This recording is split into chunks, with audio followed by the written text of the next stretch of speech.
பக்கத்துல எங்க அக்கா உங்களுக்கு எல்லாருக்கும் தெரியுறாங்களா? 5 வருஷமா அவங்க பேரலிசிஸ் ஆகி படுத்த படுக்கையா இருக்காங்க. இவங்கள பார்த்தா அவங்களுக்கு ஒரு ஐயோன்னு வருதுல்ல, யாருக்குமே ஒரு கண்ணு கலங்கும்ல.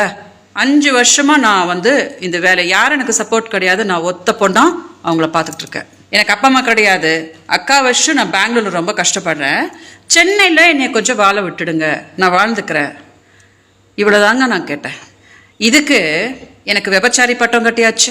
ஆளுங்கட்சிட்டு தானே நம்ம விண்ணப்பத்தை வைக்க முடியும். முதலமைச்சர் ஸ்டாலின் சார்ட்டு தானே நம்ம விண்ணப்பத்தை வைக்க முடியும். அப்படி வச்சா பாரு, அவ திமுக கைக்கூலி, திமுக அவளை எலெக்ஷன் டைம்ல கூட்டிட்டு வரான்னு சொல்லி அவங்க மேல ஒரு அவதூறை பரப்பிக்கிட்டு இந்த வீடியோல அவங்களுக்கு உண்மையான நிலைமை காமிச்சிருக்க மக்களே. இந்த மாதிரி ஒரு பேரலிசிஸ் பேஷண்ட் மேலேயே அவங்களுக்கெல்லாம் கரணம் இல்லை அப்படின்னா உங்கள்கிட்டலாம் அவங்க டிராமா போட்டுட்டு இருக்காங்களே, அதெல்லாம் நீங்க நம்ப போறீங்களா? நம்பணுமா நம்பக்கூடாதா அப்படின்றது நான் உங்ககிட்ட விட்டுறேன். ஆனால் என்னோட நிலைமையை பார்க்கும்போது நான் என்ன சொல்கிறேன் அப்படின்னு நீங்கள் நல்லா புரிஞ்சுக்குவீங்க. தயவு செஞ்சு மக்கள் பார்க்கும்படி இதை டெலிகாஸ்ட் பண்ணுங்க. ஏன்னா ரொம்ப முக்கியமான வீடியோ. நான் ஏமாந்த மாதிரி யாரும் ஏமாறாதீங்க.